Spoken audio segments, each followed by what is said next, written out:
दोन्ही राष्ट्रवादीच्या विलीनीकरणानंतर अजितदादांकडेच नेतृत्व देणार होतो. शरद पवारांच्या राष्ट्रवादीचे प्रदेशाध्यक्ष शशिकांत शिंदे यांचा दावा.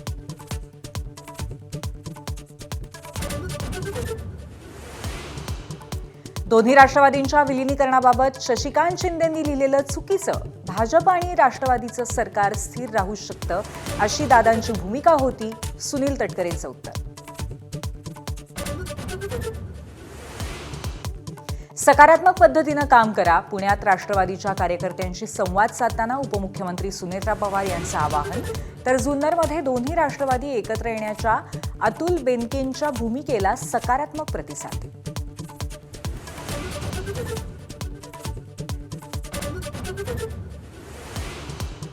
अन्न आणि औषध प्रशासन मंत्री नरहरी झिरवाळांच्या अडचणी वाढण्याची शक्यता.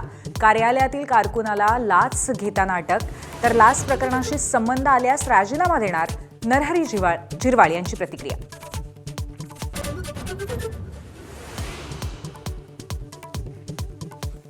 एक कोटींचा आरोप करणारे पैसे मोजायला बसले होते का?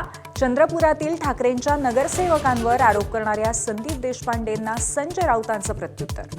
तर सुपर प्रवक्त्यांना उद्धव ठाकरेंची भीती. देशपांडेंचा पलटवार.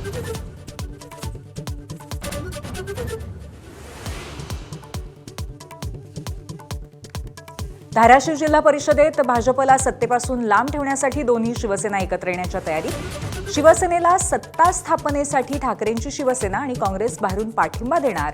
सूत्रांची माहिती.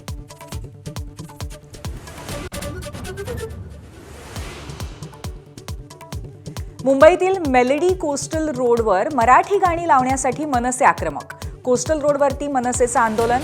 मराठी गाण्यांना प्राधान्य देण्याची मागणी.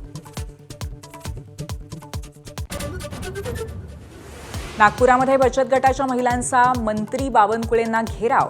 मागील 10 महिन्यांपासून शिवभोजन थाळी योजनेचं 195 कोटींचं बिल थकीत असल्याचा महिलांचा दावा.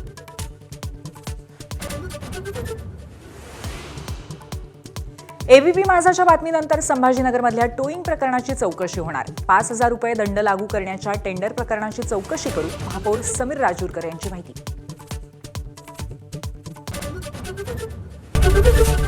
एबीपी माझा, उघडा डोळे बघा नीट.